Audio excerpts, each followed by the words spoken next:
n'est-ce pas? Et nous sommes à la troisième séance. Bon, c'était prévu qu'on fasse une seule séance par thème pour finir dans le temps prévu. Ok, mais la compréhension est prioritaire sur la vitesse. Donc, nous cherchons d'abord à ce que tout le monde comprenne parfaitement ces sujets qui sont fondamentaux, sinon ces thèmes-là qui sont fondamentaux pour les chrétiens. D'accord. Alors, les deux séances qui sont passées, nous avons parlé de la définition de ce que c'est que la nouvelle naissance. Après cela, nous avons vu qu'il y a des signes qui doivent nous permettre de savoir si nous sommes nés de nouveau. Et dans la première séance, nous avons abordé quelques signes.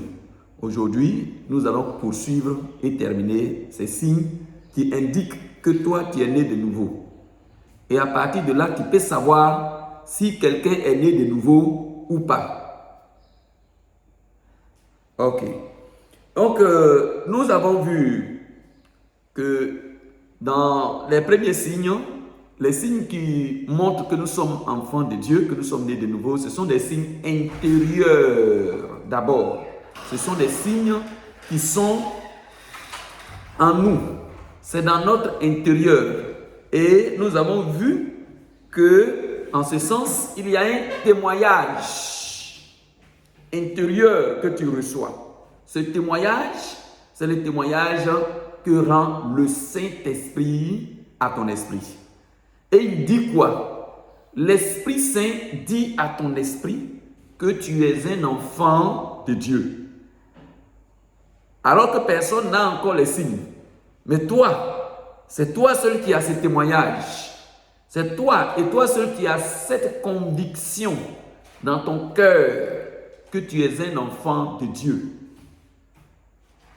Et nous avons vu que c'est le texte de Romains chapitre 8, le verset 16, qui nous dit que l'Esprit lui-même rend témoignage à notre esprit que nous sommes enfants de Dieu. C'est ce que le texte de Romains chapitre 8, le verset 16 nous déclare. Nous avons essayé d'expliquer ça la semaine dernière. Nous n'allons pas encore revenir aujourd'hui dessus. Pour ceux qui voudraient en savoir, qui n'ont pas bien compris, nous avons les enregistrements audio qui sont disponibles. Nous avons vu après cela qu'il y a un autre signe. Cette fois-ci, il est un signe extérieur. Un signe extérieur qui se manifeste comme de l'amour qu'on a pour la parole de Dieu. L'amour qu'on a pour la parole de Dieu. En d'autres termes, l'amour qu'on a pour Dieu.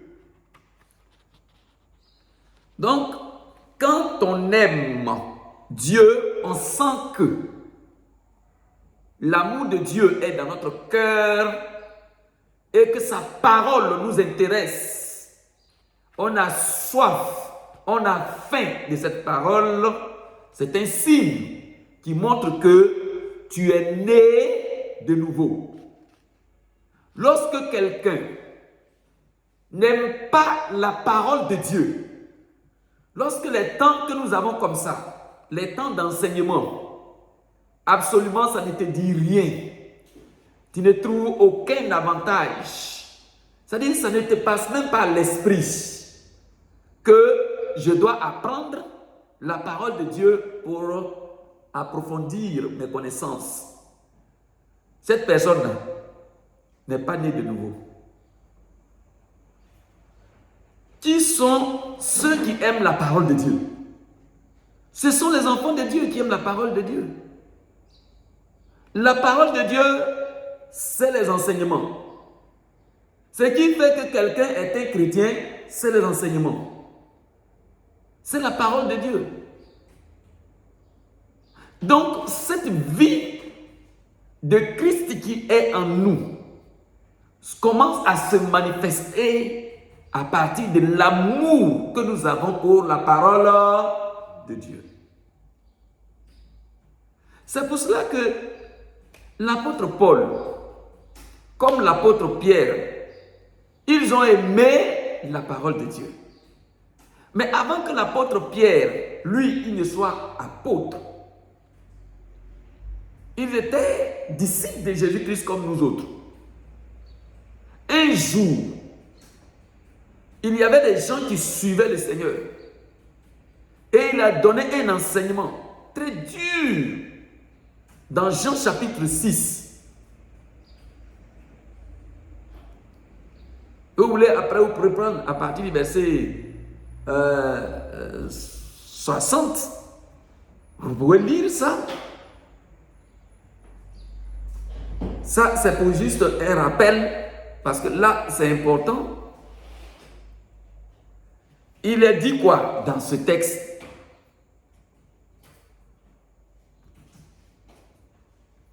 Jusqu'au verset 66 et 68. Il est dit quoi? Jean chapitre 6, à partir du verset 60. Plusieurs de ses disciples, après l'avoir entendu dire, cette parole est dure, qui peut l'écouter? Cette parole est dure. Ta parole là, c'est dur, c'est difficile à admettre. Ça ne ressemble pas à la parole qui va nous approcher des choses de Dieu. Comment Jésus, de vous à moi, comment Jésus peut donner une parole dure jusqu'à ce que toi, tu ne veuilles pas écouter? Donc vous allez entendre encore aujourd'hui des gens qui vont dire: ah, la parole de l'homme de Dieu là est trop dure. Vous n'avez jamais entendu ça? Vous allez entendre ça de la bouche de certaines personnes. Ah, la parole de l'homme de Dieu là est dure. Je ne parle pas de ceux qui injurent les gens. Non, ceux qui insultent les gens, ce n'est pas de ceux-là que je parle. Je parle de ceux qui enseignent. Jésus était en train de donner un enseignement, comme je suis en train de faire, que pour entrer dans le royaume de Dieu, il faut que tu naisses de nouveau. Et puis quelqu'un dit que cette parole est trop dure. Mais comment on peut comprendre ça? Alors, il y avait des disciples, plusieurs de ces disciples, après l'avoir entendu dire: cette parole est dure, qui peut l'écouter? Oui, qu'est-ce que Jésus faisait?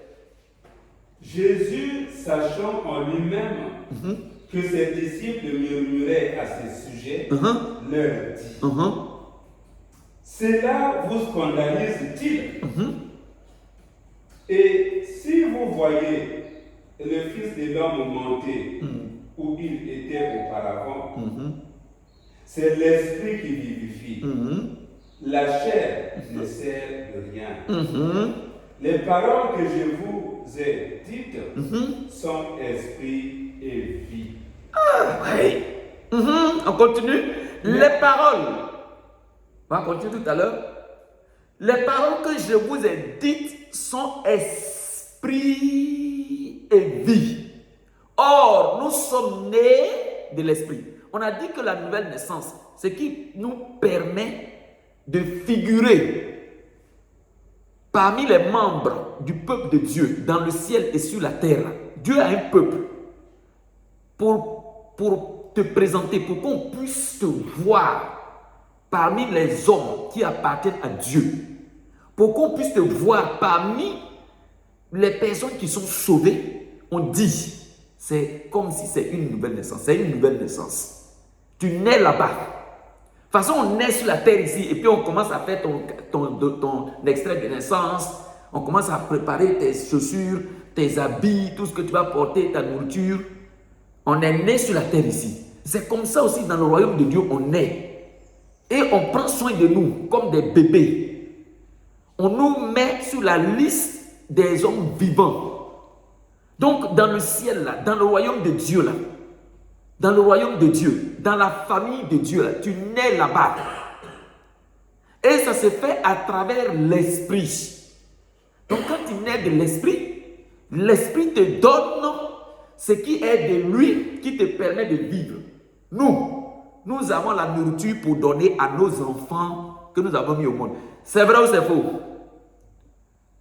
C'est quel père, c'est quelle mère qui met au monde son enfant et qui ne prépare pas la nourriture pour lui donner? Pour que l'enfant qui est né, qui commence à crier, puisse vivre, c'est à partir de la nourriture. Si tu lui donnes nourriture et puis il ne mange pas, tu mets sein dans sa bouche et l'enfant ne tète pas, il est mort. Ce n'est pas quelqu'un. Et s'il est né vraiment, ce n'est pas évident qu'il soit un homme. Tout homme réclame la nourriture. C'est la nourriture qui fait vivre. Donc, le signe qui montre que tu es né et bien né, c'est que tu manges.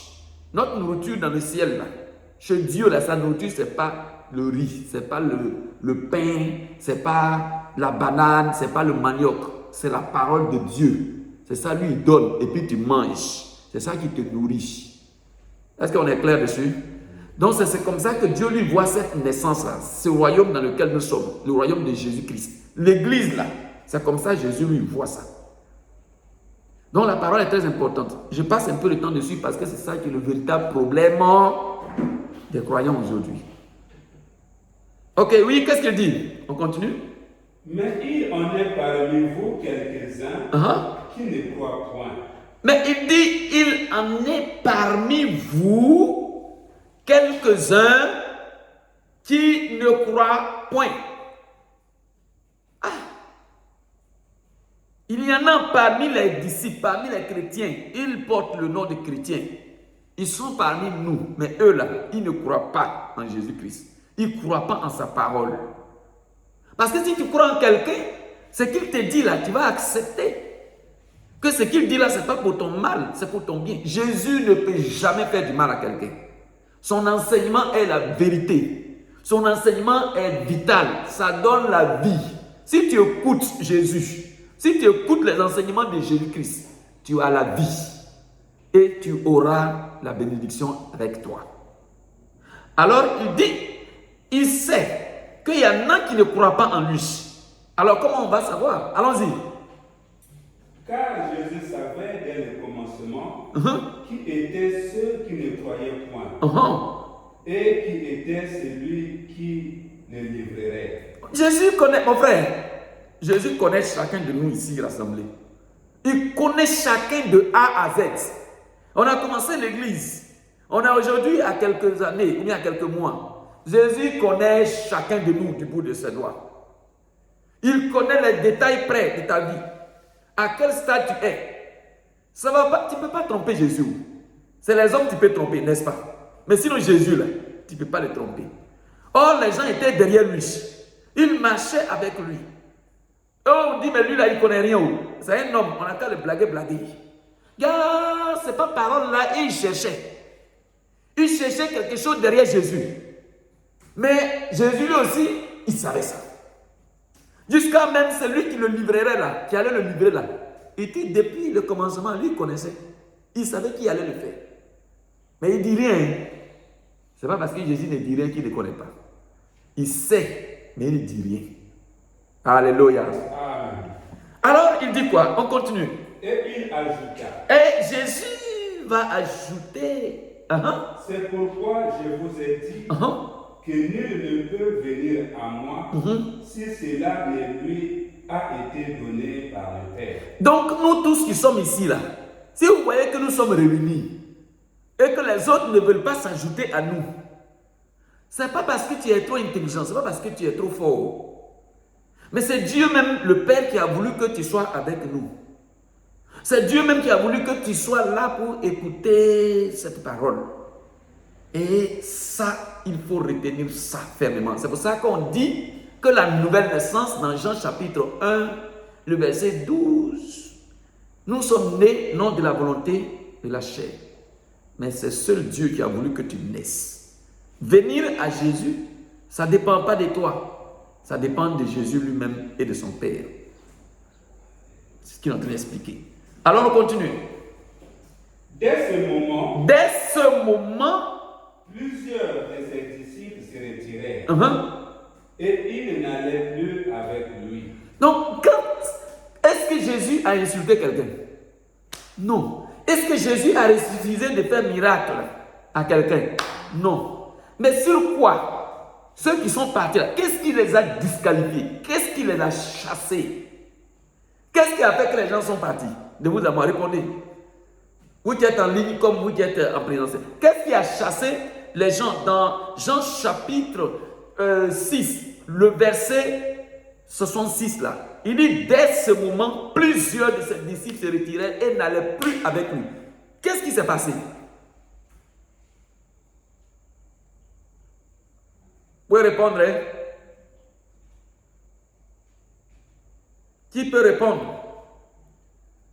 Si on a bien écouté ce que je suis en train de dire, le rappel que je suis en train de faire là, si on a bien écouté, qu'est-ce qui s'est passé? Mais on dit qu'il y a un problème de parole. Jésus a donné une parole. Les gens ont dit que c'est trop dur. Eux, ils ne peuvent pas supporter ça. À cause de ça, ils ont commencé à partir. Donc, qu'est-ce qui a permis de savoir que ceux-là, ils ne sont pas de Jésus? C'est la parole là. C'est l'enseignement là. C'est par là on sait qui est de Jésus et qui n'est pas de Jésus. Si tu es né vraiment de nouveau, la parole de Jésus là, tu vas aimer ça. Tu vas aimer. Il n'y a pas de débat dedans. Si vous voulez, on dit ça non, vérifiez. Tous ceux qui n'aiment pas l'enseignement là, eux là, ils ne restent pas longtemps dans l'église. Ils ne restent pas longtemps dans l'église. Alors on continue. Jésus donc dit aux 12. Jésus donc dit aux 12. Et vous, ne voulez-vous pas aussi vous en aller? Bon, vous qui êtes avec nous, il y a des gens qui ont commencé avec nous, ils sont partis. Hein. Il y en a plein, ils sont partis. On va vous poser la question aujourd'hui. Et vous ne voulez pas aussi partir comme eux? Vous ne voulez pas partir aussi comme eux? Il y en a qui ont juré, eux, ils ne vont plus prendre le chemin de cette église. Pourtant, on ne les a jamais fait du tort. Et même si on t'a fait du tort, est-ce que c'est à cause de l'homme que tu viens? Mais comme tu n'es pas né de nouveau, c'est pour ça que tu vois, à chaque fois, moi, on m'a frustré. Moi, on m'a tapé sur la tête ici. Moi, on m'a tapé sur le pied. Je ne viens plus là-bas. Je ne viens même plus à l'église. Je m'assois à la maison. Est-ce que toi, tu es né de nouveau? Quelqu'un qui parle comme ça, est-ce qu'il est né de nouveau? De vous à moi. Quand on est à la maison là, donc un bébé, parce que sa maman l'a tapé sur les fesses, il va dire à partir de ce jour d'aujourd'hui, moi je ne suis plus de cette maison là. Est-ce parce que un enfant a demandé de l'aide à son papa ou à sa maman? Papa, maman n'a pas pu donner. À partir d'aujourd'hui, je ne fais plus partie de cette famille. Est-ce que ça là, toi tu es vraiment de cette famille? Si tu es vraiment de cette famille, c'est que tu es un mauvais enfant. C'est que tu es vraiment un mauvais enfant. Et si tu es adopté, on peut facilement refaire le dossier pour ne plus que tu fasses partie de cette famille. Donc, méfions-nous, gardons-nous de notre manière de faire vis-à-vis de la parole de Dieu. Jésus l'a dit, vous aussi vous n'allez pas. Allez-y, non? Et puis il dit quoi? Simon Pierre va prendre la parole et va répondre au Seigneur. Allons-y. Simon Pierre lui répondit. Oui. Seigneur. À qui irons-nous? Oui. Tu as les paroles de la vie éternelle. Très bien. Tu as les paroles de la vie éternelle. À qui irons-nous? Voilà le langage de quelqu'un qui est né de nouveau. Puisque la nouvelle naissance, c'est une transformation de l'intérieur. La tête là, ta tête là, ton intelligence a changé. Ta pensée a changé. Désormais, tu as l'intelligence pour savoir que tu as un père. Tu es conscient qu'il y a une nourriture qu'on appelle la parole de Dieu. Et à partir de l'esprit que tu as reçu, qui te révèle que tu es un enfant de Dieu, le même esprit te dit que tu as besoin de la parole de Dieu, car c'est cette parole-là qui donne la vie éternelle. Tu as les paroles de la vie éternelle. Les paroles qu'il a dit là, il dit les paroles que je vous dis sont esprit et vie. La partie vie là, c'est la vie éternelle. La parole de Dieu comporte deux valeurs. ça comporte deux puissances. La parole de Jésus-Christ comporte deux entités indispensables pour l'homme. Premièrement, ça nourrit l'esprit. Donc c'est esprit, ça agit. Et deuxièmement, ça donne la vie éternelle. Donc celui qui doit avoir la vie éternelle doit recevoir absolument les paroles de Jésus-Christ. C'est ça.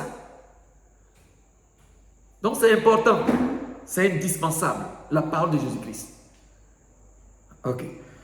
Alors, nous avons vu aussi que dans ce contexte, qu'il faut aimer donc la parole de Dieu. Nous avons vu que celui qui aime Dieu aime sa parole. Au-delà de ça, nous avons vu aussi qu'il y a un amour qui naît. Cet amour de Dieu fait qu'on aime ses enfants. Tu ne peux pas dire que tu aimes Dieu et tu n'aimes pas ses enfants. Ce n'est pas possible. Ce n'est pas vrai. Si tu aimes Dieu, tu vas aimer son enfant. Donc tous ceux qui ont de la haine dans leur cœur, c'est un mauvais signe. Il reste à vérifier que tu es vraiment né de Dieu. Mais si tu es né du diable, tu vas avoir de la haine pour les enfants de Dieu. Donc il est dit dans le livre de 1 Jean chapitre 3, le verset 14. 1 Jean chapitre 3, le verset 14, il est dit: nous savons que nous sommes passés de la mort à la vie. On avait dit que le passage de la mort à la vie, c'est l'équivalent de naître de nouveau. Quand on dit tu es né de nouveau, là, ça veut dire, dans le langage de l'Église, dans le langage de Jésus-Christ, ça veut dire que tu es passé de la mort à la vie. Donc quand quelqu'un n'est pas encore né de nouveau, Jésus lui le voit comme mort. Puisque tu n'es pas encore vivant, tu n'es pas encore parmi les... Lui, tu n'es pas dans son peuple. Donc tu es mort. Ceux qui sont morts là, ils ne sont pas au milieu des vivants. Ils ne sont pas donc au milieu de ceux-là avec lesquels nous vivons. Ils ne sont pas de notre monde, ils sont d'un autre monde. Dans le monde de Jésus-Christ, c'est le monde des vivants. Et pour passer de la mort à la vie, c'est-à-dire pour quitter le royaume de Satan, pour venir au royaume de Dieu, pour quitter des ténèbres pour venir à la lumière, cette opération s'appelle la nouvelle naissance. Et il dit, nous savons que nous sommes passés de la mort à la vie, c'est-à-dire nous savons que nous sommes nés de nouveau parce que nous aimons les frères. Celui qui n'aime pas demeure dans la mort. C'est-à-dire celui qui n'aime pas, il n'est pas encore né de nouveau. Voilà, donc on avait vu ça la fois dernière. Nous avons dit qu'il y a une transformation de façon générale qui se passe en nous. Alors, cette façon générale de voir cette transformation est dite et résumée par la parole de 2 Corinthiens chapitre 5, le verset 17. Tout ce que nous sommes en train de dire, les signes que nous sommes en train de donner, on peut globaliser cela on peut globaliser cela dans la parole, ou bien on peut trouver cela dans ce verset que nous allons lire. Ce verset fait le résumé de tout ce qu'on vient de dire là. 2 Corinthiens chapitre 5, le verset 17. 2 Corinthiens chapitre 5, le verset 17. Il a dit quoi? 2 Corinthiens chapitre 5, le verset 17. Oui. Si quelqu'un est en Christ, il est une nouvelle créature. Très bien. Les choses anciennes sont passées. Voici, toutes choses sont devenues nouvelles. Très bien. On nous dit que quand quelqu'un est en Christ, quand on dit quelqu'un est en Christ là, ça veut dire quoi? Cette expression signifie quoi? Les frères, quand on dit quelqu'un en Christ, ça veut dire quoi? Qui peut nous dire ce que ça signifie? En français facile, français simple, ça veut dire quoi?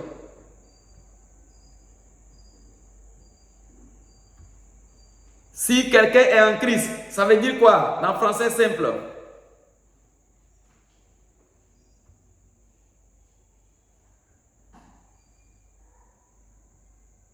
Ça veut dire quoi?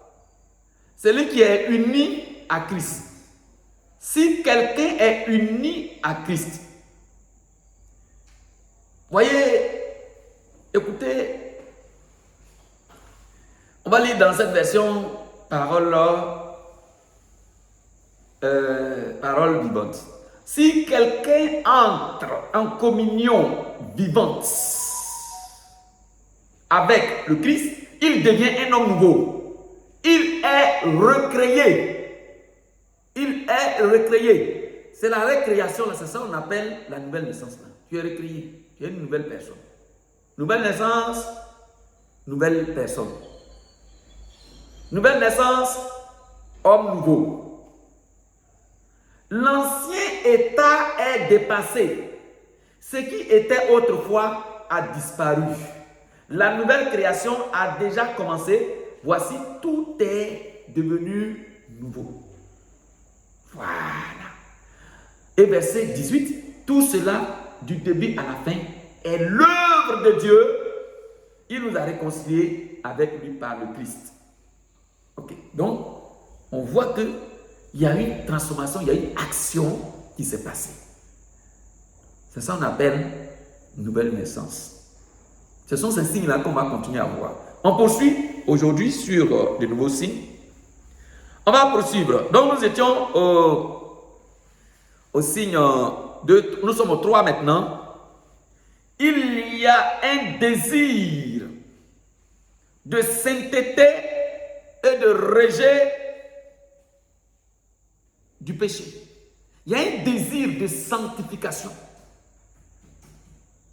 Quand quelqu'un est né de nouveau, pour le savoir, le signe qu'on peut avoir, en plus de ce qu'on vient de voir, la personne désire la sainteté et il rejette le péché.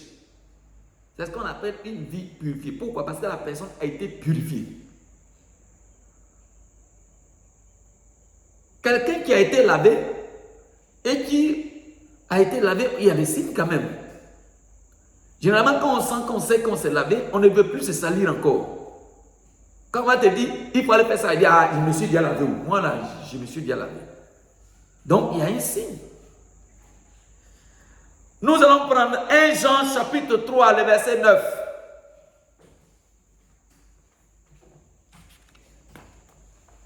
1 Jean chapitre 3, le verset 9.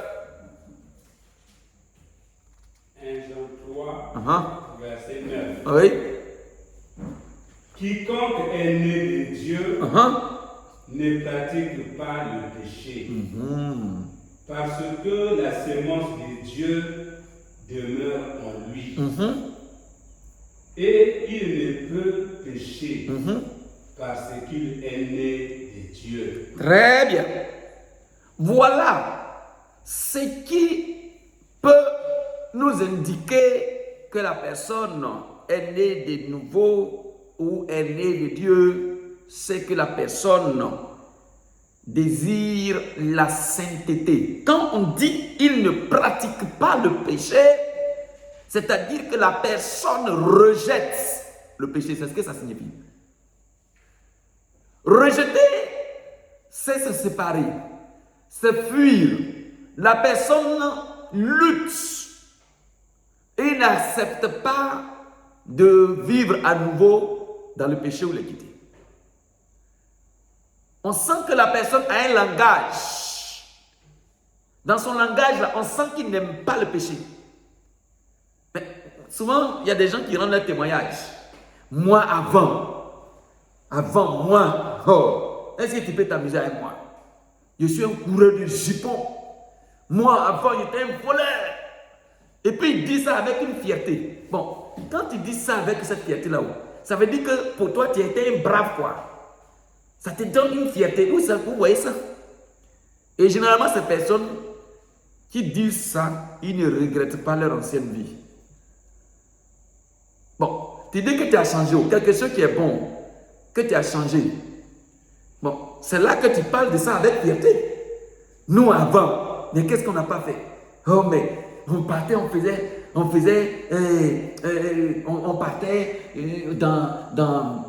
dans l'œuvre de Dieu, on partait, on prêchait la parole de Dieu, on priait, les gens étaient guéris. Mais quand tu dis ça, c'est beau. Ça fait un rêve. C'est bon. Dans ton langage, tu fais savoir que c'est quelque chose de vital, de fondamental, de bon. Mais quand certains rendent leur témoignage, on a l'impression que c'est maintenant eux, ils regrettent cette vie qu'ils ont choisie. C'est comme si la vie chrétienne était une prison pour eux. C'est comme si ils ont été affaiblis, on les a cassés. Ils ne sont plus forts. C'est comme si on les a dévalorisés. C'est comme si ils ont perdu la valeur. Ça là, qui n'est pas né de nouveau, c'est un signe. Parce que tu aimes encore le péché. Et ces personnes continuent de montrer la vie chrétienne comme une vie amère. Mais qu'est-ce qui fait amer dans le christianisme? Si c'est amer là, c'est parce que tu ne veux pas vivre le péché.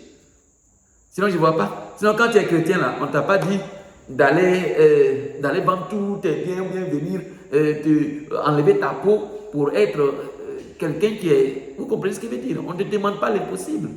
On te dit de bien vivre. C'est tout ce que le christianisme te demande.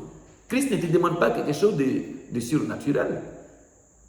Mais si tu vois que la vie est compliquée, c'est que tu n'es pas né de nouveau.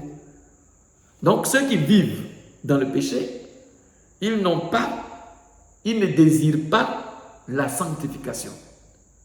Et pourquoi il dit, si vous ne recherchez pas la sanctification, vous ne verrez pas le Seigneur.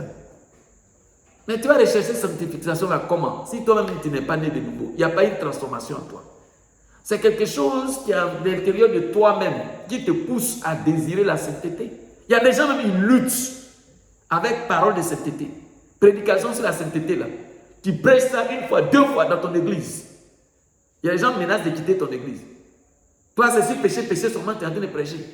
Tu ne peux pas prêcher sur la bénédiction, sur les mariages, sur les promesses de Dieu.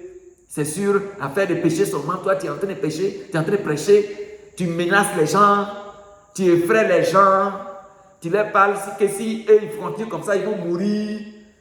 Toi, tu n'es pas un bon prédicateur. Ça là, ce sont des gens qui aiment le péché. Il y a des gens, quand ils prêchent le péché, ça les dérange. Parce qu'eux, ils sont dans le péché. À cause de ça, même, ils risquent même de ne plus parler à l'homme de Dieu. C'est pas juste. Tu aimes le péché. Tu ne désires pas te sanctifier. Tu n'es pas né de nouveau. Tu ne désires pas rejeter le péché. Et tu raisonnes avec ça. Tu défends même, tu vas défendre ta position de pécheresse avec la parole de Dieu. Tu vas justifier que ce que toi tu vis là, c'est comme ça qu'on doit vivre. Comment on peut justifier la vie de débauche? Comment on peut dire, on peut venir, toi un chrétien, tu as la sémence de Dieu en toi, qui demeure en toi. Et toi, tu vas soutenir que l'impudicité est une meilleure façon de vivre. Que le vol n'est pas condamné. Que le mensonge n'est pas une mauvaise chose. Tu soutiens ça. Et tu dis que tu es un enfant de Dieu. Ils font même des séminaires pour montrer que la polygamie est autorisée par la Bible, autorisée par le christianisme, autorisée par notre Seigneur Jésus-Christ. Lui qui recherche tant la sanctification, là, on vient justifier ça. Est-ce que ça, là, c'est quelque chose de vrai? Est-ce que c'est quelque chose de propre? Est-ce que c'est quelqu'un qui est né de nouveau qui peut faire ça? Non. Il aime le péché. C'est pas bon. C'est pas un bon signe. Donc, on nous dit que quand quelqu'un est né de Dieu, il ne pratique pas le péché. On passe au cinquième point, au cinquième signe. L'obéissance à la parole de Dieu. C'est-à-dire qu'on appelle la vie de soumission à Dieu. C'est presque les signes qui se ressemblent, mais ce ne sont pas les mêmes. Parce que obéir à la parole de Dieu, effectivement, c'est décider de faire ce que Dieu veut. C'est décider, c'est accepter de vivre la vie de sainteté. Il y a des gens, eux, ils disent, je ne suis pas d'accord avec ce que tu dis, hein, mais je ne vais pas faire, pas parce que c'est Dieu qui dit, mais je ne vais pas faire parce que c'est l'organisation, par exemple, de l'église. Je vais faire comment? Comme moi, je veux marcher avec vous, je suis obligé de me forcer pour accepter la parole là. Sinon, je ne suis pas d'accord avec ce que tu dis dans la Bible. Si on dit qu'un homme ne doit pas avoir 2 femmes, et que quelqu'un dit, si je ne cherche pas 2 femmes là, ce n'est pas parce que Dieu a dit, c'est parce que moi je n'ai pas l'argent. Parce que si je prends 2 femmes, 3 femmes, je ne pourrais pas m'occuper d'eux. Donc celui qui apparemment est monogame, toi tu penses que c'est la parole de Dieu, lui il obéit. C'est la parole de Dieu, il obéit. Non, lui il a un autre problème. C'est pour ça qu'il semble être obéissant à Dieu. Le jour où il va avoir l'argent, il ne va plus être monogame, hein. Il va le prendre plusieurs femmes. Donc est-ce que tu peux dire qu'une telle personne obéit à la parole de Dieu? Non. C'est comme les pauvres souvent, ceux qui n'ont pas les moyens. Souvent ils restent dans une situation de soumission apparente. Mais si la personne n'est pas née de nouveau, ben, le jour que la personne a de l'argent, c'est là que tu vois le vrai visage. Toi, en bon, c'est moi qui dis ça. Mais ça dit que la personne change. Il n'obéit plus à la parole de Dieu. Il ne vient plus, il n'a plus le temps pour venir aux réunions de Dieu. Oh, quand il n'y avait pas de travail, quand il n'y avait pas l'argent, on était serré collé. Tous les jours, on est là, on est présent. Non, on ne vient pas à la prière pas parce qu'on n'a pas les moyens pour survivre. Donc, on est obligé de se tourner vers Dieu pour qu'il ne qu'à nous soulager. Non. C'est pour ça qu'il dit, il faut que vous vous efforcez. Obéir à Dieu ne dépend pas des circonstances. Obéir à Dieu n'est pas du tout circonstanciel. Ce n'est pas les circonstances. Comme ça, je ne peux pas faire ça, donc je n'obéis pas à la parole de Dieu. Tu n'es pas obéissant. Et ça ne te dit absolument rien du tout. Pour l'instant, c'est la situation qui fait que certains sont avec nous peut-être. Mais quand ça va aller, ils vont partir. Il y a des gens, après leur mariage là, on ne va plus les voir. Parce que c'est le mariage qui les attendait. Bon, puisque tu es là, tu n'as pas de moyens, tu cherches un mari. Si tu as un mari là, mais tu t'en vas. Il y a des gens, après leur mariage, on ne les a plus vus dans l'église. Des sœurs, après leur mariage, le zèle là a été éteint. Mais zèle là, c'était à cause du mariage. Ce n'était pas pour obéir au Seigneur. Hein. Ce n'était pas pour obéir à la parole de Dieu. Après le mariage, l'homme a dit, moi je suis venu, je suis déjà marié, le reste là. Et comment, comme ça on peut dire que la personne est née de nouveau. Donc ne confondez pas. Quelqu'un qui fait semblant d'obéir à la parole de Dieu est celui qui obéit réellement à la parole de Dieu. Donc comment on peut savoir que la personne obéit à la parole de Dieu? Comment on peut savoir que la personne obéit réellement à la parole de Dieu? Oui, je vous pose la question. Comment on peut savoir ça? Obéir là, c'est-à-dire, j'accepte, je suis d'accord avec ça. Quand on dit obéir, on va faire un enseignement dessus. C'est écouter, être prêt à écouter dans le but de mettre en pratique. Obéir, c'est prendre une disposition de bien écouter en vue de faire ce qu'on te demande. C'est ça qu'on appelle obéir. Allô? Oui. Monsieur Adam, si je comprends bien, Oui. le premier point c'est écouter, le deuxième c'est de mettre en pratique. Très bien. Donc pour savoir que quelqu'un obéit à la parole de Dieu, premier signe, il doit faire quoi? Écouter. Deuxièmement, il doit mettre en pratique. Parce que s'il écoute et qu'il ne met pas en pratique, on dit il n'obéit pas. C'est quelqu'un qui est là pour écouter par formalité. En réalité, il n'est pas prêt à faire ce qu'on lui dit de faire. Maintenant, pourquoi tu es venu écouter alors? C'est comme tu viens envoyer quelqu'un. Et puis tu dis, viens. La personne vient. Et puis tu dis, va prendre telle chose pour moi. Et il dit, je ne vais pas. Bon, je t'ai appelé, tu es venu pourquoi alors? Donc, obéir, c'est le fait d'être attentif. On prend soin d'écouter la personne qui nous a appelés. Et ensuite, on va exécuter ce qu'il nous dit de faire. C'est ça qu'on appelle obéir. Or, il y a des chrétiens qui n'obéissent pas à la parole de Dieu. Ils sont rebelles à la parole de Dieu. Il y en a, ils ne veulent même pas écouter la parole de Dieu. Il y en a, ils ne peuvent pas écouter la parole de Dieu. Ils ne sont pas prêts. Leur oreille n'est pas disposée pour écouter la parole de Dieu. Et on se blague par des raisonnements. Non, soit je connais déjà, je suis déjà arrivé, je suis déjà mûr. Mais qui vous a dit que quand on est mûr, on n'écoute pas la parole de Dieu? Qui t'a dit que quand on est mûr là, on n'écoute pas la parole de Dieu? Est-ce qu'il peut se trouver un chrétien, un serviteur de Dieu, qui ne va pas plonger ses regards dans la Bible? Ça n'existe pas. Tu vas prendre ta connaissance où?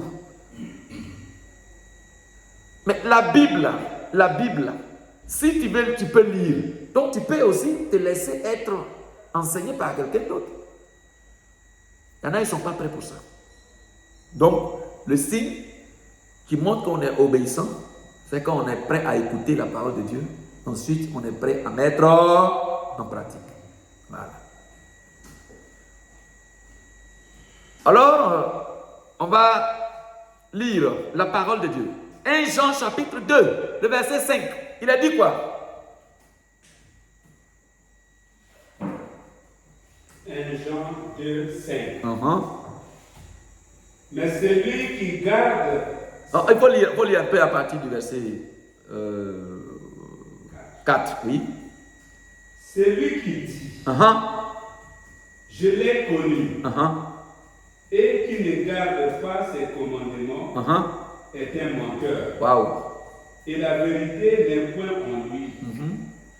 Celui qui garde sa parole, l'amour de Dieu est véritablement parfait en lui. Parfait en lui. Celui qui dit qu'il demeure en lui doit marcher aussi comme il a marché lui-même. D'accord? Donc ça va. Ok. Voilà ce qui est dit. Je vais lire dans la version parole de vie. Quelqu'un qui a parole de vie, il lit. Quelqu'un pour lire dans parole de vie. Version parole de vie.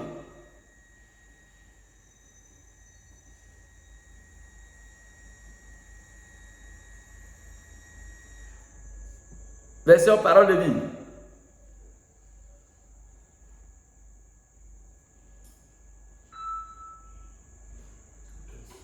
Ok. Oui. Oui. Oui. Parole de vie.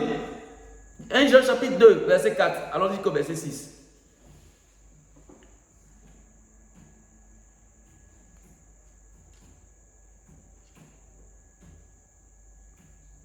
Jean chapitre 4.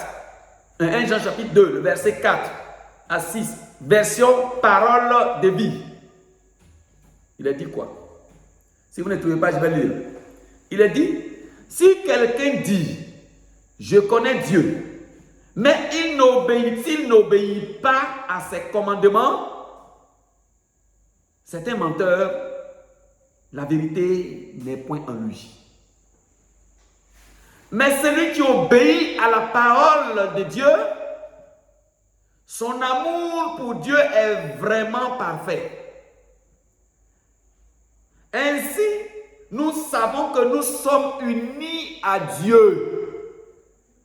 Vous voyez la progression du raisonnement des gens? On avait vu que l'un des signes qui montre que tu es né de Dieu là, que tu es né de nouveau, c'était quoi? Celui qui est né de Dieu, celui qui est né de nouveau, il aime qui? Il aime Dieu. C'est pas ça?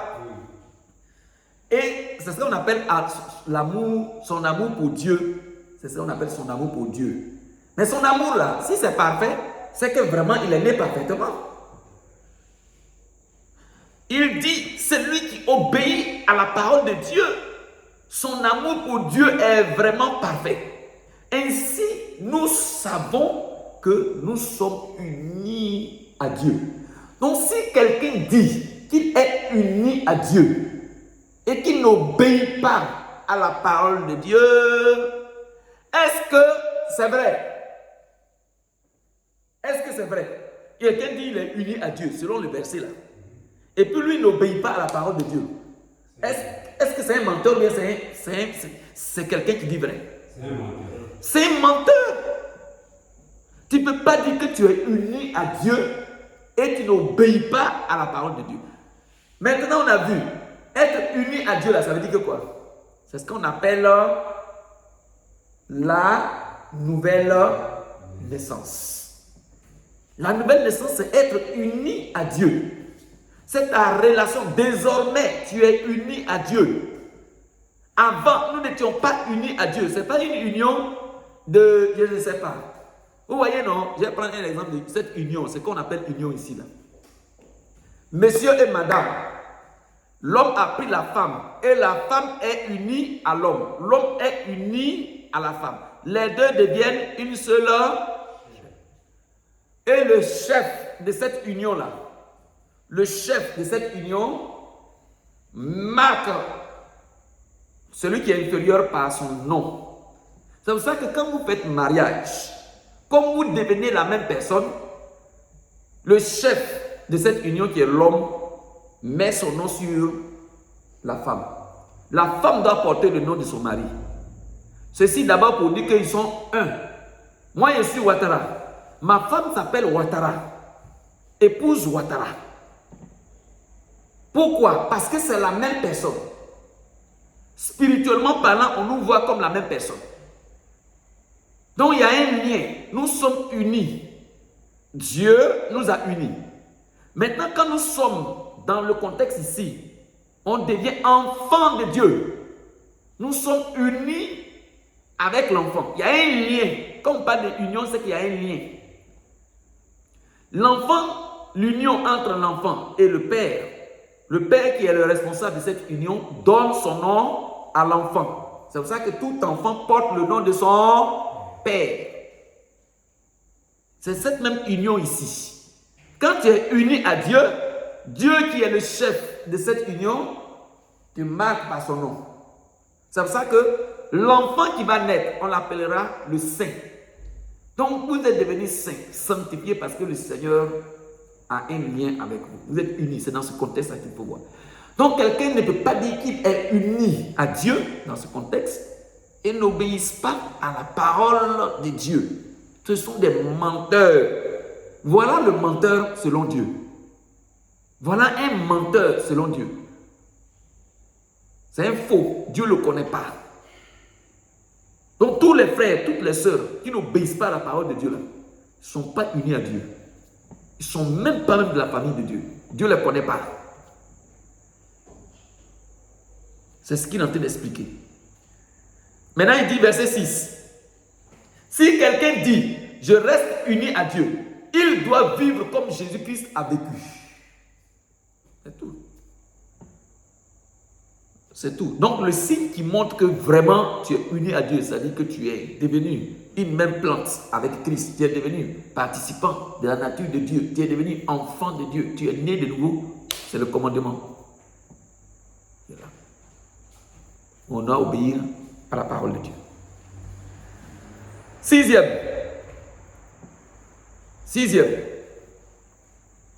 il y a le caractère qui change. On avait dit que dans 2 Corinthiens chapitre 5, le verset 17, a dit que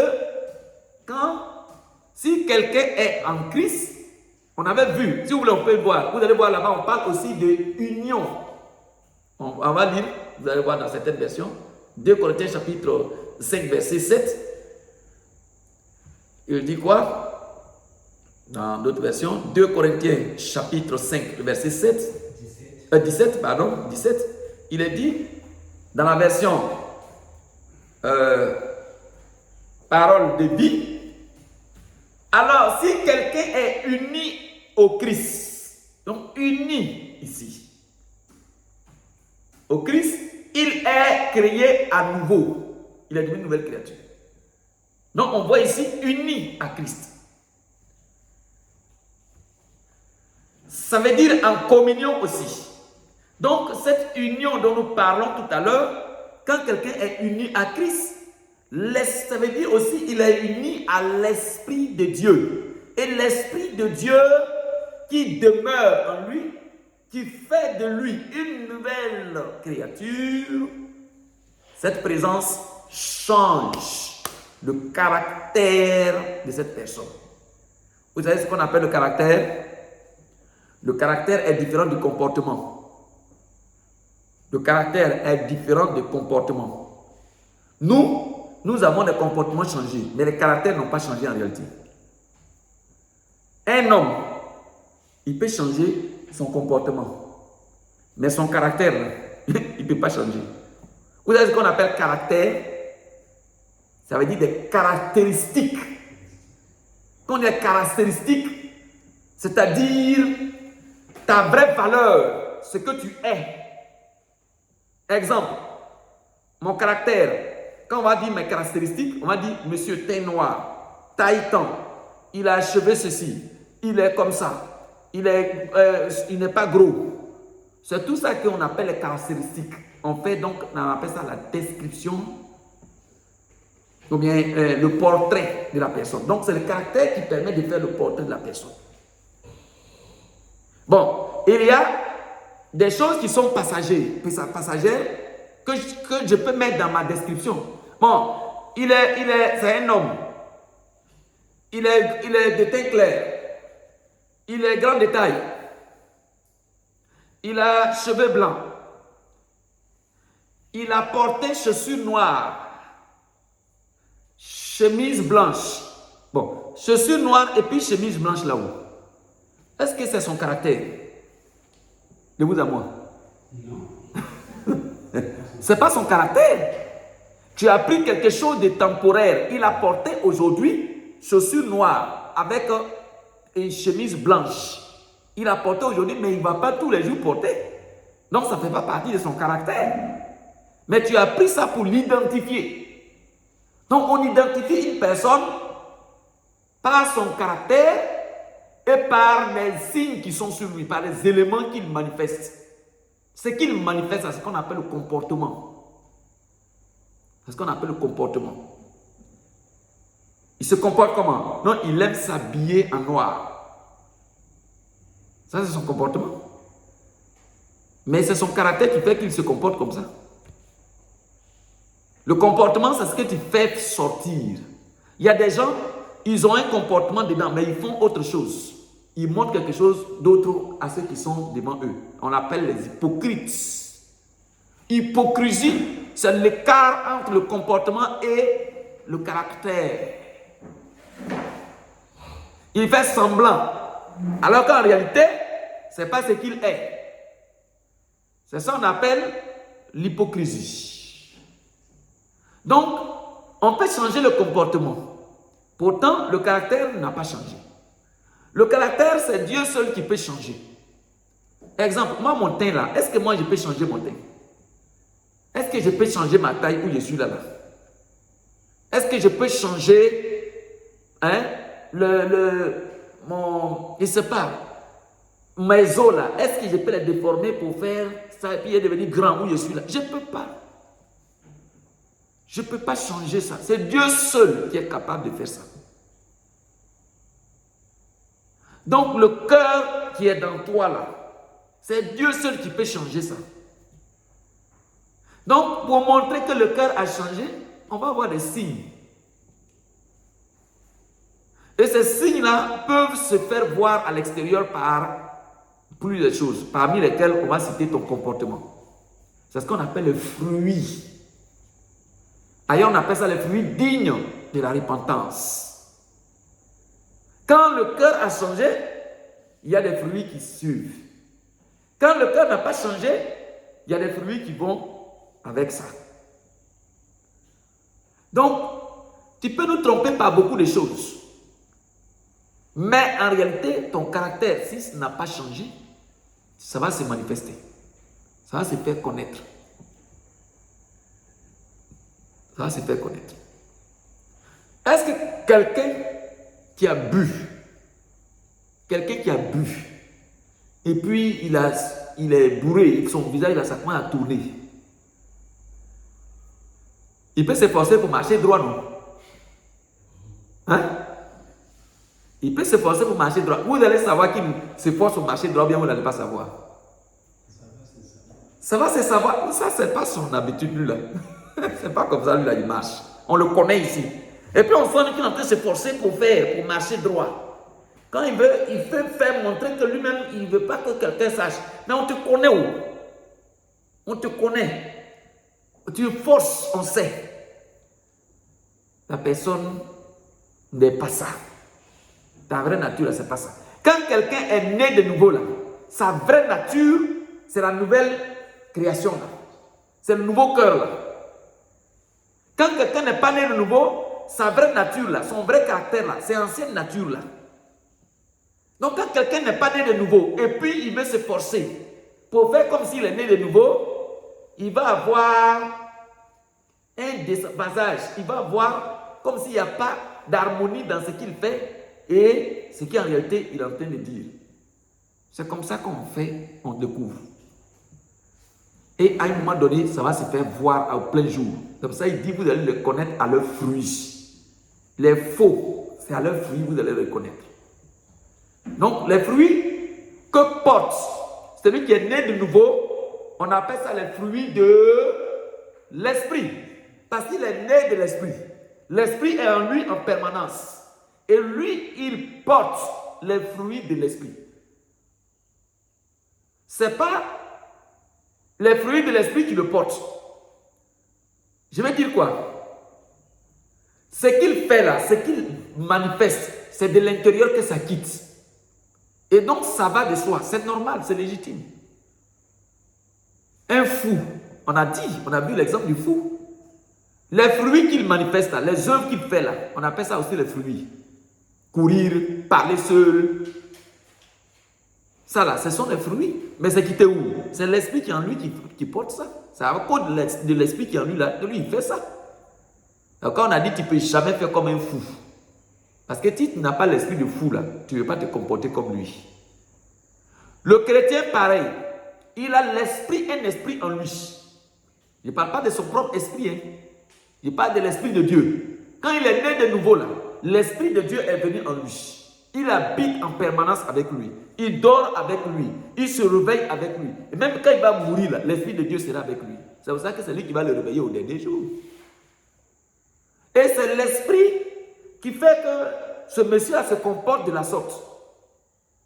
Sinon, comment on peut comprendre que quelqu'un gifle sur ta joue droite et puis toi, tu vas tendre la joue gauche? Comment on peut comprendre ça? Mais qui a dit ça? C'est Jésus qui a dit. Mais c'est Jésus qui est la personne qui transmet, qui est la personne idéale pour nous indiquer le modèle de vie de celui-là qui est né de nouveau. On peut comprendre ça comment? C'est un esprit qui est en toi qui te dit tends la joue gauche. On t'a dit la joue droite, tends la joue gauche. Et il n'a pas du mal à faire ça. Quelqu'un qui est né de nouveau, il ne maudit pas celui qui lui fait du mal. Il a du mal à faire ça. Quand il va me maudire, il va dire je te maudis aujourd'hui, tu vas pas réussir. Après, avant que la journée ne finisse, il va venir dire vraiment non, je regrette. Je ne sais pas qui m'a pris et puis épousé. J'ai dit ça. Il va dire non, vraiment c'est la colère qui m'a fait. C'est pour ça qu'il dit quand vous mettez en colère, ne péchez pas. Lui, la journée ne va pas finir, il va venir demander pardon. Son malédiction, il va dire je retire ma parole. C'est l'enfant de Dieu. C'est lui là, il a le caractère, l'esprit de Dieu en lui. Il ne se sent pas à l'aise. Il n'est pas habitué à lancer des malédictions sur les gens. Il n'est pas habitué à lancer des injures sur les gens. C'est ça, on dit, il ne peut pas pécher là. Donc le fruit de l'esprit, on va citer ça, c'est ce que lui il porte. Même s'il ne porte pas tout au le même jour, mais progressivement, il commence à porter les fruits un peu, et puis à un moment donné, il porte beaucoup de fruits. Quelqu'un qui n'est pas né de nouveau, il ne peut pas porter les fruits de l'esprit de Dieu. Donc, ce n'est pas le fait de parler en langue. Quand on va voir, il n'y a pas à faire de parler en langue, il n'y a pas à faire de prophétie. Il n'y a pas à faire de révélation dedans. Ici, là, c'est un caractère que tu manifestes. Désormais, tu as un caractère qui est changé. Et alors, ça va se faire voir par ton comportement. C'est ce qu'il dit. Si ton caractère n'a pas changé, là, ton comportement ne va pas changer. C'est pour ça que ça ne doit pas vous étonner. Mais nous, on ne comprend pas. Lui là, c'est toujours comme ça il est. On lui dit que ça, c'est pas bon. Mais quand même, toujours, lui, il fait ça. Mais pourquoi? C'est qu'il y a problème. Son caractère n'a pas changé. C'est pour ça que son comportement ne peut pas changer. Le comportement, c'est la fumée. Le caractère, c'est le feu. Le caractère, c'est ce qui est toi-même, ta vraie valeur, c'est ça. Et c'est ça que le Saint-Esprit change en toi. Tu aimais voler. Le Saint-Esprit vient et puis il change. Il met maintenant haine de vol.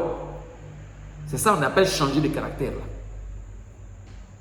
Donc on ne peut pas dire que tu es né de nouveau et puis tu ne vas pas voir ce caractère changer. Ok.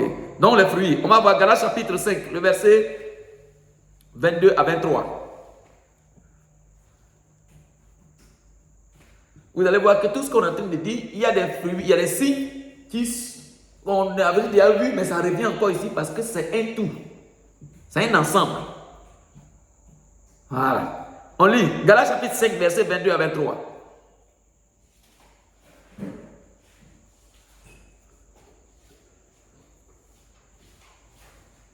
Galates chapitre 5, verset 22 à 23. Galates chapitre 5, verset 22 à 23. verset 22 à 23. Oui. Oui.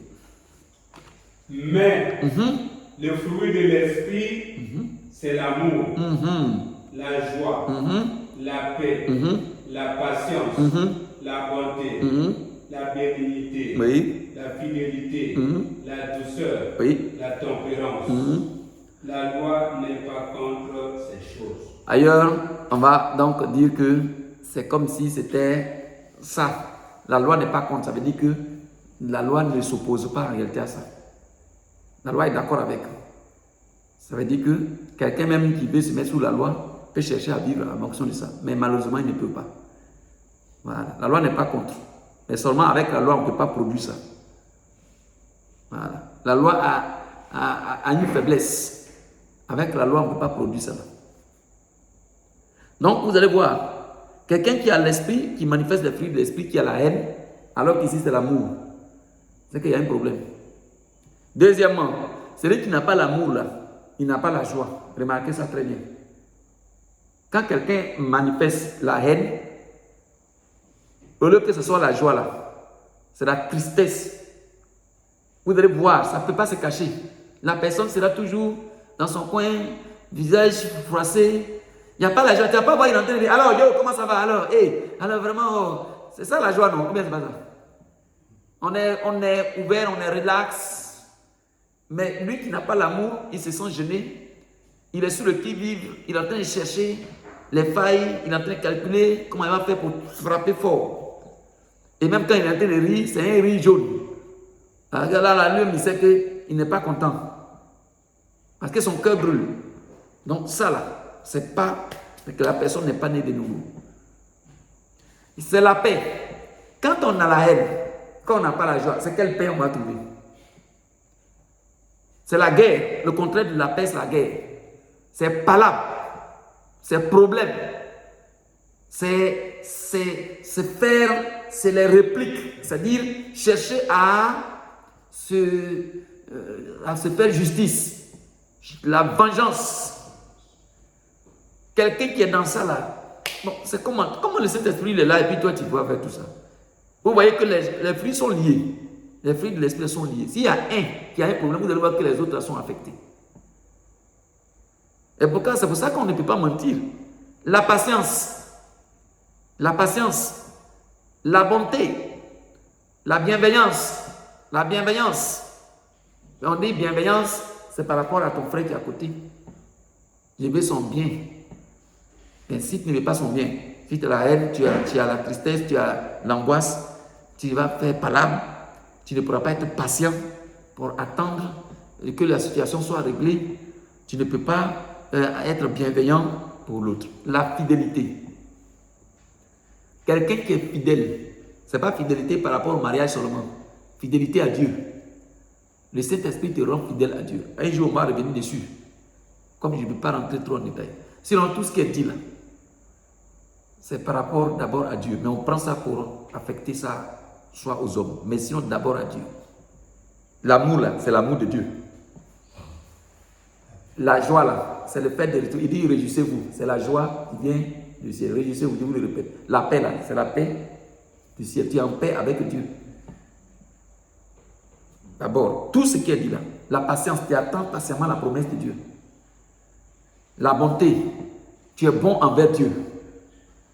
Envers Dieu. Tout ce qu'il te demande, tu n'es pas dur. Comment Dieu lui va te demander offrande et puis toi tu vas refuser? Tu raisonnes. Tu n'es pas bon envers Dieu. Tu es méchant, tu es mauvais envers Dieu. D'accord? Il dit, même pour servir là, c'est lui qui c'est ce côté-là qui fait. C'est la bonté qui fait qu'on sert Dieu. Si tu es bon là, tu as servi Dieu. Si tu es mauvais, tu n'as pas servi Dieu. Tu n'as pas dit que tu as le Saint-Esprit en toi et puis tu ne sers pas Dieu. Vous comprenez, non? Voilà. Et la bienveillance, c'est par rapport à Dieu. Alors il dit que ton nom soit sanctifié, que ton règne vienne, que ta volonté soit faite sur la terre. Tu veux que Dieu, tu veux le bien des choses de Dieu. Mais comment toi tu es né de Dieu, tu es enfant de Dieu, et puis tu veux que les choses de ton papa n'ont qu'à détruire. Et même il s'arrête et puis il dit, je vais détruire l'église. Bon, attends, quelqu'un qui est né de Dieu, qui a l'esprit de Dieu. Il a détruit l'église là. Et ils vont calculer, ils font plan. Tu n'es pas l'esprit du diable qui est en toi. Et puis ça, tu vas dire, non, toi, tu es un enfant de Dieu aussi. Ça ne marche pas. Et il y en a plein dans les églises. Ça là, c'est pas bon. Les gens qui vont politique dans l'église, pour, je ne sais pas. Ça existe, on en rencontre. Ça ne vient pas, ce ne sont pas des bons signes. Donc c'est par rapport à Dieu. La fidélité, comme il a dit, par rapport à Dieu. Tu es fidèle à Dieu. Il y a des gens qui sont fidèles à Dieu. Un, deux, moi je m'assois, je ne viens plus à l'église là. Toi, tu as l'esprit de Dieu. Et puis tu n'es pas fidèle à Dieu. Tu vas passer 5 mois à la maison. Le jour que tu es content, maintenant tu prends la route, tu viens. Non, ça là, toi, tu n'es pas fidèle. Ou bien, tu quittes ton mari, tu vas aller dans une autre maison. Avec un homme, tu vas vivre jusqu'à 5 mois après, tu reviens encore. Chérie, je suis revenu. J'étais ou non, j'étais avec l'autre homme là, infidèle. Tu penses que Dieu lui n'est pas jaloux quoi? Tu t'assois les jours que tu vois que tout va bien, tu viens à Dieu. Ça là, tu n'as pas l'esprit de Dieu. Et c'est ça, ce sont des signes. On ne force pas, ça vient de soi. Tu ne peux pas aller t'asseoir à la maison, c'est la chose de ton papa. Tu peux laisser. Dans la fidélité à Dieu. La douceur. La douceur ici, ça va dans le sens d'être doux. La douceur là, ça vient de prosis. Protes, qui veut dire être maîtrisé comme un cheval. Quand le maître, comment on appelle lui qui est le cavalier, quand il est sur le cheval là, quand il tire là, il ne fait pas et puis le jette. Je ne vais pas, hey, je ne vais pas. Qui tue mon dos, c'est qui ça? Qui? Non, ça là on dit il n'est pas doux. C'est ici, c'est dans ce sens-là. Ça veut dire qu'il veut que Dieu n'a qu'à le maîtriser. Il est maîtrisé par Dieu. Quand Dieu dit on n'a qu'à aller ici, il va. Quand il dit arrête-toi, il s'arrête. Il est doux.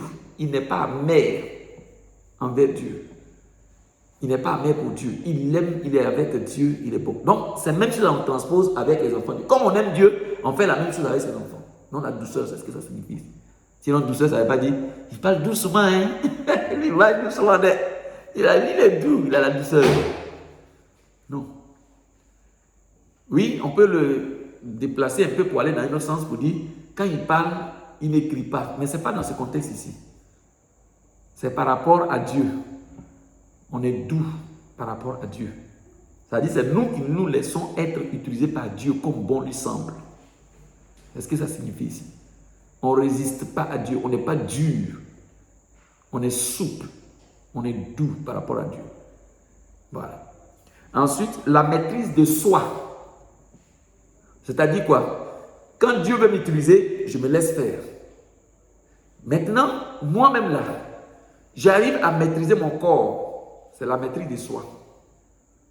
Je ne peux pas dire, non, je ne comprends pas ce qui m'arrive même. Quand je vais faire le bien, finalement, c'est le mal que je fais. Quand je ne vais pas faire le mal, c'est le mal que je fais à la fin. Tu ne te maîtrises pas. Toi-même, tu comprends que tu ne te maîtrises pas. Si tu ne te maîtrises pas, c'est qu'il y a quelque chose qui est en toi qui te maîtrise. Donc, si ce n'est pas ce qui est bon qui te maîtrise, c'est l'esprit du diable. Mais quand l'Esprit de Dieu te maîtrise, donc ça veut dire que l'Esprit de Dieu est avec toi. Tu te maîtrises, ça veut dire que l'Esprit de Dieu est avec toi. Donc, c'est dans ce contexte qu'il faut voir les fruits. Donc, la maîtrise de soi, c'est le fait de dire, je veux servir le Seigneur et je le fais effectivement. Je ne veux pas pécher. J'ai le pouvoir de la part du Seigneur. Je ne pêche pas. C'est comme ça. Je maîtrise mon corps. Ok, donc le dernier signe, et puis on a fini. Ça sera la persévérance et la victoire sur le monde.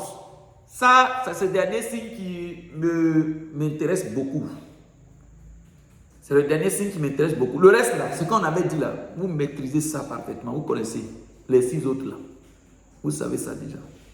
Mais ici, ce signe-là est le point fort. Et c'est à cause de ça même que j'ai fait l'enseignement sur les signes. Ça là, ce point-là. Comment on peut savoir que toi, tu es né désormais de Dieu. Tu es désormais de la maison de Dieu. On a dit, on doit quitter du monde des ténèbres pour venir à la lumière. On doit quitter de la puissance de Satan pour passer à Dieu. Bon, de vous à moi, il y avait un ancien maître qui dominait sur moi. Maintenant, on me dit que j'ai quitté ce maître-là. Si je quitte ce maître-là, et puis il continue d'avoir influence encore sur moi, est-ce que je l'ai quitté? C'est qu'il ne l'a pas quitté, il a encore pouvoir sur moi. C'est un signe pour dire que tu ne l'as pas encore quitté. Tu dis que tu l'as quitté, mais en réalité, tu ne l'as pas encore quitté. C'est en ce sens que certains disent, nous les Africains, on a dit qu'on a l'indépendance, mais en réalité, bon, vous comprenez ce que je veux dire? Donc, tout comme si on n'est pas réellement indépendant. Puisque c'est eux encore qui nous dirigent, font tout, ils décident tout pour nous. C'est de ça qu'il est question. Ici, le signe principal sur lequel on va se laisser, c'est ce signe-là. La persévérance et la victoire sur le monde. La persévérance et la victoire sur le monde. Tu as une foi vivante qui te permet de vaincre le monde. De vaincre le monde. Alors, on va lire 1 Jean chapitre 5, verset 4. Regardez comment ce passage va être clair à notre esprit. On lit 1 Jean chapitre 5, verset 4. C'est le dernier passage. Puis on aurait fini. 1 Jean. Oui, chapitre 5, le verset 4. Verset 4. Oui. Commençons au verset 3. Verset 3, d'accord, allons-y. Car l'amour de Dieu consiste à garder ses commandements. Et ces commandements ne sont pas pénibles. Parce que tout ce qui est né de Dieu triomphe du monde. D'accord. Et la victoire du triomphe du monde, c'est notre foi. Très bien. Oui. Qui est... Oui, on voit le verset 5 et puis on s'arrête. Qui est celui qui a triomphé du monde? Sinon, c'est lui qui croit que Jésus-Christ est le Fils de Dieu. Voilà. Donc, ici, on voit l'amour de Dieu, comme nous avons vu, qui est le signe qui consiste à garder ses commandements, et ses commandements ne sont pas pénibles. C'est ce qu'on a dit. Si toi, tu vois que les commandements sont pénibles, c'est qu'il n'y a pas eu de changement. Tu vois que c'est trop compliqué, vie chrétienne est trop compliquée, il n'y a pas eu de changement en réalité. Et c'est pourquoi tu ressens ça. Maintenant, il dit, pourquoi? Parce que tout ce qui est né de Dieu, pourquoi ce n'est pas pénible? Pourquoi ce n'est pas pénible? Parce que tout ce qui est né de Dieu triomphe. Ça dit quoi? Il y a la victoire. Sur quoi? Sur le monde. Triomphe du monde. C'est le monde qui fait que la vie chrétienne est pénible. C'est à cause du monde là. C'est parce qu'on voit le monde là. C'est à cause de ça que la vie chrétienne semble être difficile pour certains. Il veut faire comme le monde. Il voit de l'autre côté, lui, il a 5 femmes. Il voit de l'autre côté, lui, il mange, il boit, il fume, il fait tout, il se drogue, et il n'y a pas de problème. Ça ressemble à quelque chose de beau. Mais pourquoi est-ce que moi aussi, je ne peux pas faire la même chose? Et ça devient difficile. Et ça devient difficile. Donc, ce qui fait que Les commandements de Dieu ne sont pas pénibles pour nous, c'est que nous sommes nés de Dieu. Et ce qui est né de Dieu triomphe du monde. Et la victoire qui triomphe du monde, c'est quoi? C'est notre foi. Donc, tout enfant de Dieu a cette foi que je suis vainqueur sur le monde. Je domine sur le monde, je triomphe. Et c'est pour ça qu'il est persévérant. Il va de l'avant. Il ne s'arrête pas. Il ne tombe pas en cours de route. Il avance jusqu'à la fin. On est chrétien depuis longtemps. On est encore dedans. Il y en a, ils ont commencé avant-hier. Ils vont venir, ils vont nous laisser, ils vont partir. Et on sera toujours dedans. Alléluia. L'un des signes, c'est de voir que quelqu'un persévère. Il est chrétien et il n'a jamais bronché. Il est là, il continue.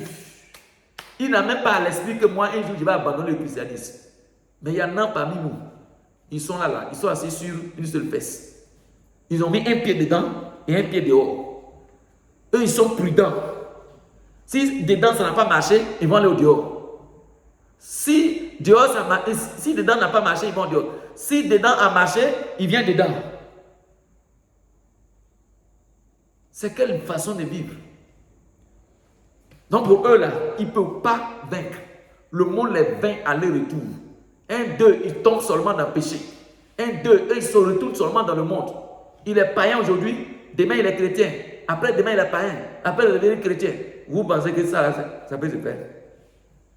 Est-ce que ça peut se faire? Quelqu'un qui est né de Dieu, il est vainqueur. Il triomphe. Il a la victoire sur le monde. Donc il dit, n'aimez pas le monde. Pour ne pas aimer le monde, il faut que tu naisses de nouveau. Le signe qui montre que tu es né de nouveau, c'est que tu n'aimes pas le monde. Tu es un enfant de Dieu. Alléluia. On continue, verset 5, il dit, qui est celui qui a triomphé du monde? C'est qui ça? Qui peut triompher du monde? Sinon, celui qui croit que Jésus-Christ est le Fils de Dieu. Mais qui croit que Jésus-Christ est le Fils de Dieu? C'est l'enfant de Dieu, c'est celui qui est né de nouveau.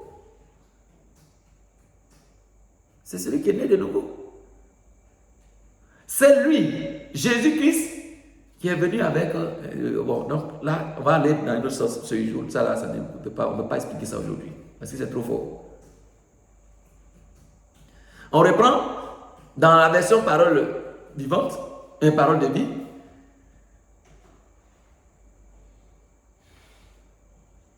Il dit, verset 3, il dit, oui, aimer Dieu, c'est garder ses commandements. Et ses commandements ne sont pas difficiles. Parce que tous ceux qui sont enfants de Dieu peuvent vaincre le monde. Tous ceux qui sont enfants de Dieu peuvent vaincre le monde. Mais toi, tu n'arrives pas à vaincre. C'est que tu n'es pas un enfant de Dieu aussi.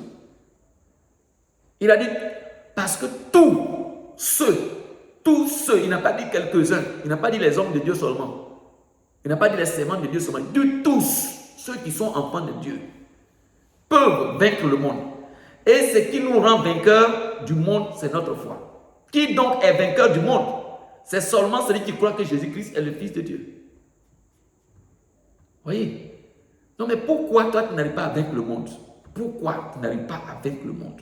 À quitter le monde? Dans la dernière version, puis on termine. Car si on aime Dieu, on garde ses commandements. Ceux-ci d'ailleurs, ne sont pas accablants. C'est-à-dire les commandements ne sont pas accablants. Car la nature divine qui nous a été communiquée par la nouvelle naissance. Donc quelqu'un n'a qu'à venir lire. Quelqu'un n'a qu'à venir lire. Si vous voulez, vous prenez la version parole vivante, vous allez voir ça dedans. Donc quoi il dit, c'est le dernier. Moi, c'est ce signe-là, c'est ce que je voulais transmettre en réalité. Vous n'arrivez pas à vaincre le monde parce que vous n'êtes pas nés de Dieu. Les chrétiens qui nous ont lâchés là, ceux qui ont fui le combat là, ils ne sont pas nés de Dieu.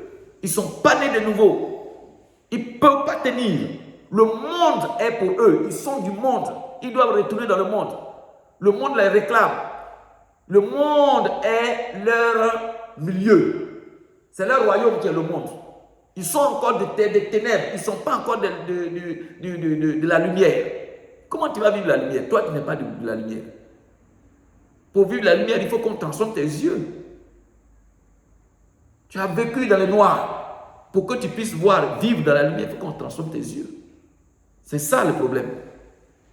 Donc il dit, car la nature divine qui nous a été communiquée par la nouvelle naissance triomphe du monde. Donc qu'est-ce qui triomphe du monde?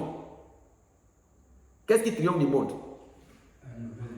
La nature, la nature divine que nous avons acquise lors de la nouvelle naissance là. C'est ça qui fait qu'on triomphe du monde. Donc vous comprenez que en réalité, la foi en elle-même là, c'est pas elle-même qui est la chose. Hein. C'est comme on dit, machette là, c'est tranchant, c'est fort, hein, ça coupe mal. Bon, dépose machette là, ça peut couper. Dépose machette là. Machette, coupe. Est-ce que machette ça peut couper seul? C'est l'homme qui coupe.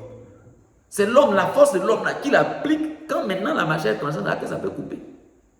Mais si on ne sait pas machette seule qui coupe, hein, il y a d'autres choses qui peuvent couper. Si l'homme veut couper là, il peut couper. Ou bien, il y a des choses que l'homme coupe avec ses propres dents. Il coupe même avec sa propre main, il peut casser. Mais avec machette, on va plus vite. Donc il y a une nature divine que nous avons reçue lors de la nouvelle naissance. Et c'est ça qui fait qu'on est vainqueur. Ça se manifeste, cette nature divine se manifeste à travers la foi. Dans la foi, là, il y a la nature divine dedans. Vous comprenez? C'est ça qui fait qu'on arrive à vaincre. Mais si tu n'es pas né de nouveau, tu vas avoir la nature divine à comment? Parce qu'on a la nature divine quand on est né de nouveau. Donc comme tu n'es pas né de nouveau, tu n'as pas cette nature divine. Donc comme tu n'as pas cette nature divine, est-ce que tu pourras vaincre? Tu ne pourras pas vaincre. Donc le signe, aujourd'hui, pour nous qui sommes là, qui observons, toi qui dis que tu es né de nouveau, c'est ça on regarde. Non, on vous observe, on se regarde. On voit aujourd'hui, tu as commencé, tu n'as pas terminé, mais que tu n'es pas né de nouveau, tu nous blaguais. Tu voulais faire comme ceux qui sont nés de nouveau, sinon tu n'es pas né de nouveau. Non, je le répète, tous ceux qui sont tombés là, ils ne sont pas nés de nouveau. Comme ça, ils n'ont pas pu tenir. Vous allez entendre, non, moi, m'a fistré dans l'église là. Moi, m'a insulté. C'est à cause de ça, à cause de ça. Vous pensez que nous, on peut jouer, on peut gérer ça? Non, parce qu'on a fistré quelqu'un net, il doit aller s'asseoir. Mais si c'est ça, tout le monde allait s'asseoir. Vous savez ce que les autres ont subi jusqu'à ce qu'on soit ici? Vous savez quel combat on a mené? Ça, c'est l'homme même, l'homme, ton frère homme, qui a parlé. Tu n'as même pas pu résister. C'est à Satan, toi, tu peux résister. Hein? Ton frère homme te parle. Il a branché, le diable a passé par lui pour parler, pour passer. Et puis tu regardes, non, il m'a fistré. Il m'a fistré. Et quelle église, ça, c'est quel pasteur, c'est quelle église? Tu n'es pas né de nouveau. C'est encore que tu raisonnes comme l'homme. Mais quand tu es né de nouveau, tu raisonnes comme Dieu. Tu es vainqueur. Tu dis, il n'y a rien qui peut m'arracher. Tu parles comme Pierre. À qui irons-nous, toi qui as les paroles de la vie? Quelqu'un va te dire, tu es ceci, tu es cela. Quelqu'un va te chasser pour sortir de l'église. Tu vas dire, je ne sors pas parce que je suis né de Dieu. L'église là, c'est ma maison, je suis là. Et je vais faire le bien. Sinon, si tu me chasses, où est le mal que j'ai fait? C'est comme ça. Mais il y en a, on ne les chasse pas. C'est eux-mêmes qui se chassent. Mais tu ne peux pas tenir. Oh, toi, l'église de Gisela, ce n'est pas l'église des. L'église de Gisela, c'est l'église des enfants de Dieu. Donc si tu n'es pas né de nouveau, tu ne peux pas marcher dans cette église. Tu vas fuir bon matin. On va courir derrière toi-même. On va t'attraper, on va te donner même cadeau. Pardon, viens t'asseoir dans l'église. Tu n'as même pas qu'à te dire, tu vas venir t'asseoir. Et c'est ça qui montre, c'est ça qui est notre preuve que vraiment cette église est de Dieu. C'est ça. Tous ceux qui n'ont pas pu, ne sont pas nés de nouveau, n'ont pas pu résister dans cette église. Et après, ça se démarque. Quand ils quittent l'église, on voit un peu leur témoignage. Mais ils se sont devenus des prostituées, des personnes mauvaises. Ils ont dit non, eux, ils vont aller dans notre église pour aller être meilleurs, non. On découvre que c'est pour être pire.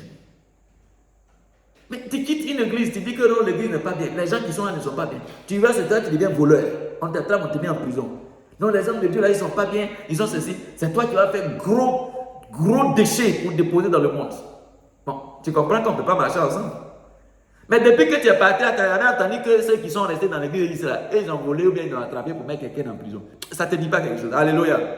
Non, nous sommes sur une bonne base. L'église EJC, c'est une vraie église. C'est l'église des rachetés. C'est l'église de ceux qui sont nés de nouveau. C'est pour ça que nous, ça ne nous séduit pas, quoi. Non, le lieu n'est pas rempli. Vous voulez qu'on remplisse ça de quiche? Des gens qui ne sont pas nés de nouveau, mais de ceux qui sont nés de nouveau. Si ce sont ceux qui sont nés de nouveau, on va commencer 10. Les 10 qui sont nés de nouveau là, 10 ans après, ils seront toujours là. Sauf la mort. Sinon, il n'y a rien. Ce n'est pas parce que le lieu est beau, non. Mais parce que Dieu est là. Alléluia. Donc, voici un peu ce qu'on voulait dire. Alors, il dit, la puissance victorieuse par laquelle nous triomphons du monde, c'est notre foi. C'est là maintenant que ça vient. Toi, tu es un enfant de Dieu, et tu n'as pas cette foi pour résister aux difficultés. On dit, ça vient, ouh, ça va, ouh. Il y a des gens, c'est les hommes, eux, ils suivent. Si lui n'est pas dans l'église, tu ne vas pas aujourd'hui dire non, moi aussi, il ne veut pas. Toi, tu es né de nouveau. Tu es né de l'homme, c'est la chair, ça.